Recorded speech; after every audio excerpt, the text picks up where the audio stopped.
We finally reached the first goal for week 1 of the Call of the Beast event in Dying Light the Beast, but there's still a lot to talk about, so let's get into it.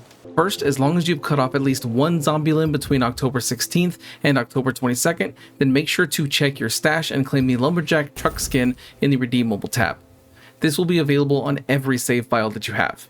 If you're watching this video on October 23rd and after, then you may not be able to get this reward, and it will be unavailable to get period unless we reach 19 more out of the 20 remaining goals of the event, or if Techland adds a way to get it later on. This leads into the next point. As of the recording of this video, we're at 38 million limbs cut off. To reach this second goal with a little over 1 day remaining, we need around 22 million more limbs cut off. Considering that we averaged a total of between 6 to 7 million limbs per day, I don't see us reaching the second goal and getting the axe. Speaking of the extra items not being in the game, I'm still hearing reports of people not getting the pre-order or deluxe edition items.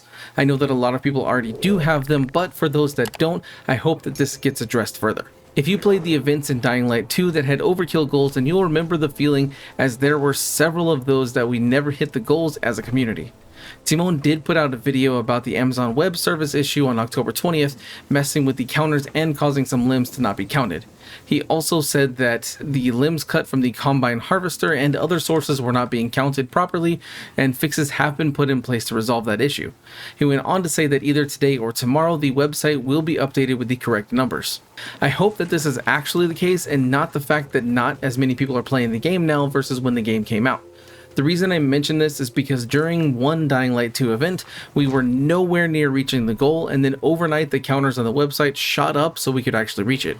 There were thoughts at the time that Techland was inflating the numbers because of how disappointed people were in the event and the ridiculousness of the overkill goal that had to be reached. I don't think it was ever confirmed, so it could have been real, but it seemed suspicious at the time. I suspect the same thing might happen with this event, so if we magically reach the goal on a Wednesday rather than getting a lot closer this past weekend, then it kind of makes me think they're boosting the numbers. One of the biggest issues with the event for this first week is that there is no way to track how many limbs you've cut off in your own game. I've seen so many people ask about their own counter just to be frustrated when they find out that it's not there. I hope that for the rest of the event they can add a personal tracker in-game so that players are aware that they're participating.